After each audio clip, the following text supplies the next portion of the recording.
I've done a couple of other things. One, I've drawn a couple of channels in this case. I've got a showing the channel, the prior one, which what the bulls are counting on right now is a repeat of what we saw in 2003, whereby you have this nasty couple-year bear market, and then a new bubble was ushered in. And so to some, if we again suppress these, you see a similar situation. Rapid plunge, and then we're kind of basing, and then we will start a bull market and God knows what. So that's the bullish disposition. My own feeling is that we're not going to have a repeat of 2003. And I've drawn a couple of items here to help me in that thesis. One is that, to my view, the channel that we've just experienced, unlike before, was completely breached, and that we are just at the underbelly of a broken channel that held until September of 08. We all remember the very exciting September 19th, the events of that day when the government initially came to the rescue of equity holders. But since September, we collapsed away from that and have very rapidly clawed our way back to the underside of that shattered channel. That, I think, represents some interesting resistance. I've also created here this Fibonacci retracement spanning the peak back in October of 7, back to the nadir in March of this year, and we are currently at the 38.2% level. So right here you see two very interesting points of resistance, both Fibonacci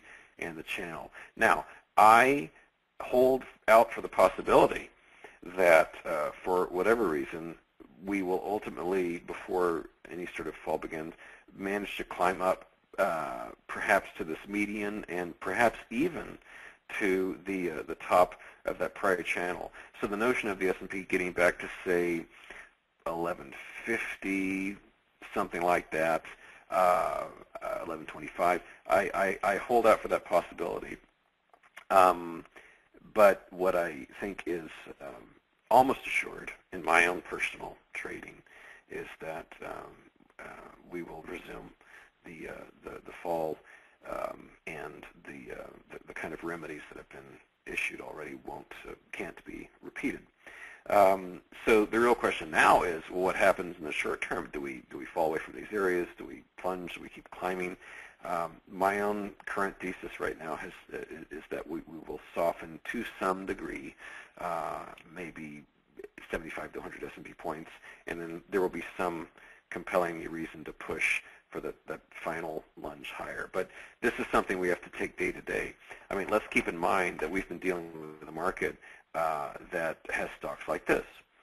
This is Thrifty Rent-A-Car, hardly an exotic organization, but this is a stock that's gone from 60 cents to $20.46 in the span of 5 months. If those with calculators can compute how many thousands of percent that is, but it's a tremendous gain. So for those who in mid-March just ran around buying up things and have held to this day, I'm not one of them. They've done sensationally well. This has been, over the past 5 months, a marvelous market. Even when you're dealing with things like Ford Motor, again, hardly an exotic Google-type company, this has been a sensation, up 700% in a short amount of time. But this, to me, is endemic of a bear market rally, where you get short, sharp, exciting, and very well publicized rallies where you can have tremendous opportunities to pick up things on the cheap and have them sail like this. So just a few minutes left here, so I'll just wrap this up by saying that we do live in very interesting times, particularly as investors. I know that all of us here are striving to be better traders every day. I have found my own blog to be probably the single best influence on me as a trader, because my opinion and my suggestions are subject to history's judgment. I mean, if I can't go back and erase things and pretend things said weren't said. I am subject to a daily dose of judgment, suggestions, criticism, attaboys, whatever it might be. And believe me, that keeps me on my toes. It keeps me thinking, and it keeps me very serious and considered about the things that I say, because I don't get my jollies out of looking foolish, even though I do pretty good at it from time to time. And collectively, as a group, I think that we all hold a responsibility to one another to share ideas, our insights, our views on the market, and to learn from one another. I have been involved in the online space since 1981. I got my first 300 baud modem when I was a teenager, and I've been online ever since. And I've got a pretty good sense as to what online communities are all about. And the thing that I'm most proud of about my blog is that I have created a culture which is respectful and polite and constructive, which you will not find at some blogs, which are just nasty and slugfest. So I would welcome any of you who are interested to join us and be a part, because it's all very democratic, and we're trying to help one another with the ultimate goal, which is to try and make a buck or two in a crazy market like this. So I will finally shut up, and if there's any last-minute questions or what have yous, if you could unmute me, I open myself up to that.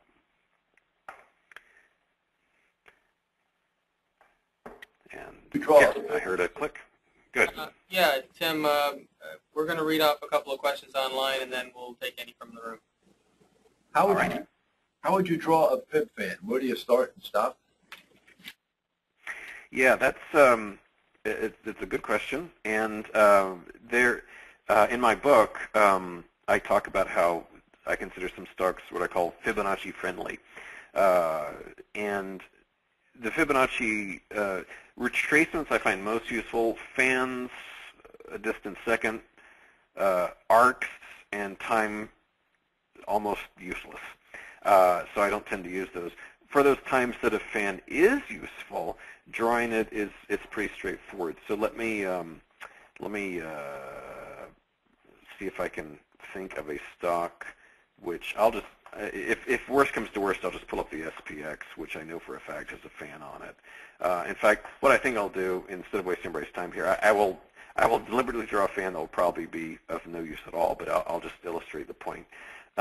Let's say you wanted to see if a fan line on this particular stock were useful. What you would do, you would start typically at a minimum price, so in this instance back here in 1992, and get a kind of a minimum to a maximum. Now, there's only a few lines on here right now, and the reason is that I've got the other choices suppressed. I can right-click on this and say Customize Fibonacci, and I can select these other lines as well.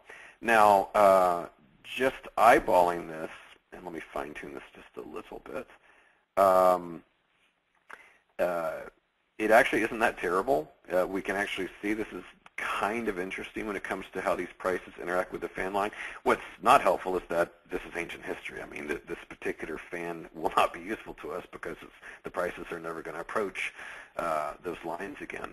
But typically with either a retracement or a fan, you're going for minimum and maximum levels. And sometimes you have to play with it. Sometimes you have to say, you have to determine, well, where is it that these prices do interesting things? Is there a different minimum or maximum I should use that it appears that the prices are viewing as support and resistance? Because the thing is that it isn't that often that they just stop on a dime.